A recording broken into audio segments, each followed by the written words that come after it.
The death of a thousand cuts. That's what I keep hearing from real estate agents. They're telling me that I'm losing market share to these tech companies. That, oh man, I lost another seller to an iBuy or instant offer, or I lost a buyer to this technology company. And the challenge we have is that agents have great skills, have great abilities, but haven't yet translated those into the virtual environment. So today, guys, we're going to have a great time. We're going to be discussing how you can create a better client experience virtually. And when you create the kind of experience that clients are expecting and clients are looking for, they're going to have a great time. They're going to refer you more business, and you're actually going to be able to serve them even better. What we're going to cover in today's workshop is relearning the best skills of great real estate agents. I'm going to teach you the one secret to operating in virtual, and then you're going to get real actions that you can go out and start working on today. That sound like a good plan? Excellent, excellent. Well, what do you think of when you think of virtual? I imagine many of you already imagine that your clients are sitting on the couch looking at homes on their iPad. Some of us are visionary enough to imagine a world where the whole family gets to see the house in virtual reality goggles. Heck, they can even smell those cookies that you baked for the open house.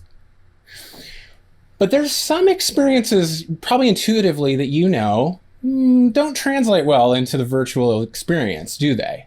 This guy may think he's center court at Wimbledon, but he'd probably have more fun at his local tennis park, wouldn't he? Let me give you a quick poll. I want to ask you guys this question. You can see it on your screen there.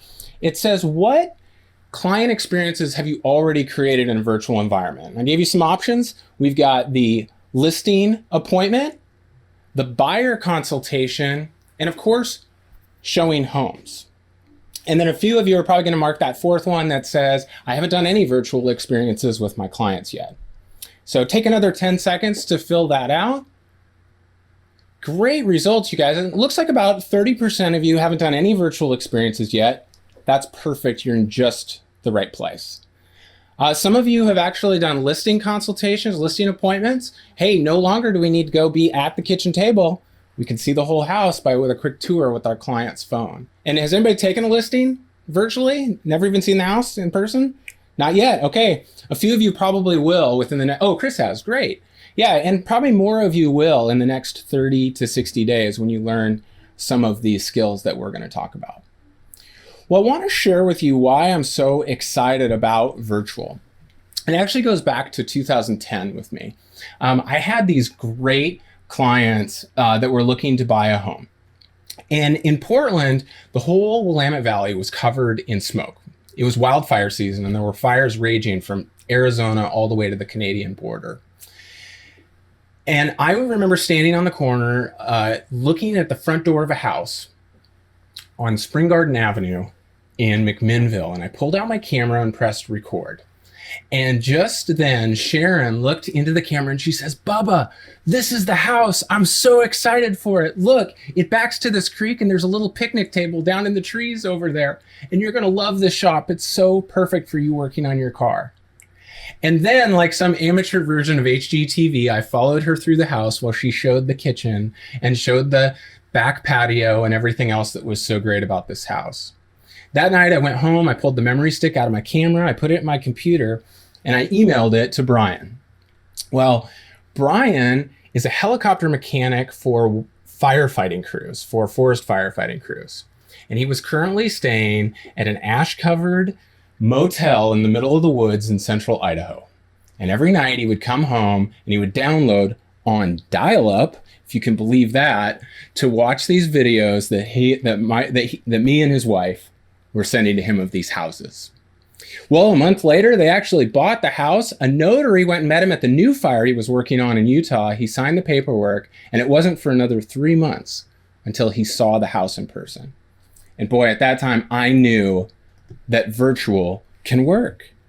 The fact is that we can create experiences for clients using skills you already have to create great experiences for your clients and that move them forward in a real estate transaction. Well, let's review a couple skills you probably learned earlier on in your real estate career. And let's start with a simple one. I'm going to show you a picture of a kitchen here. Now, you've done this before. You've been in a house. You've shown people kitchens. Some of you come off mute and tell me a little bit about this kitchen. Go ahead. Ann, yeah, go ahead. Oh my gosh, the island is just fabulous. And look at that cooktop on there. I love it. Yeah, okay, island kitchen, great gas cooktop. Kelly, what do you want to say? Yeah, I was going to say, look at the marble countertop on the island and the double oven up in the wall behind you. Oh, that is cool. And Amy, you had something. You came off mute.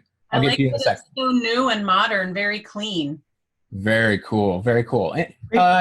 Linda, yeah. Great for entertaining. Yeah, terrific for entertaining. And then Mary. Great kitchen for a cook.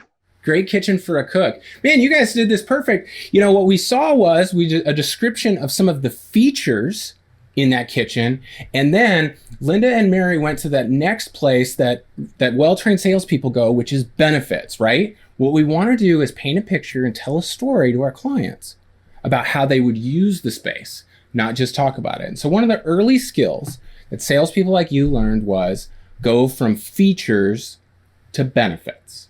All right? Now, there's another skill that you may remember learning when you first got your real estate license. And I want to show you this picture of something, I'm going to be honest, and I'm going to try not to go off on a rant, but it's something that bugs me in real estate. And it's this image right here. The image of the house and the keys.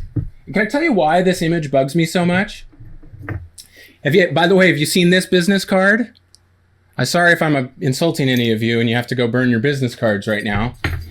But the challenge with the house and the keys is what we're telling people is the job of a real estate agent is to unlock doors. And the reality is that reduces the job of the real estate agent to a function. And the fact is that an electronic lockbox and a security camera can replace that function. And if technology companies can figure out how to replace the functions that we do, well, we're replaceable. But there's something important that you learned, I hope, early on in your real estate career. First, there's a lot more jobs than just unlocking doors. In fact, it's been said there's almost 208 individual tasks an agent has to do in order to get somebody to the finish line. Well, what you learned early on in your real estate career is that you're not a functionary, you are a fiduciary. And so when you can learn that transition, you'll become a really great real estate agent. What I'm going to teach you now is that one secret to working in virtual for clients. I want you to think about the 3 common meetings that you have with buyer and seller clients. Let's look at them. The listing appointment, the buyer consultation, and showing homes. And we talk about them in these terms: appointment, consultation, showing. I'd like you to change your vocabulary and start talking about the client experience.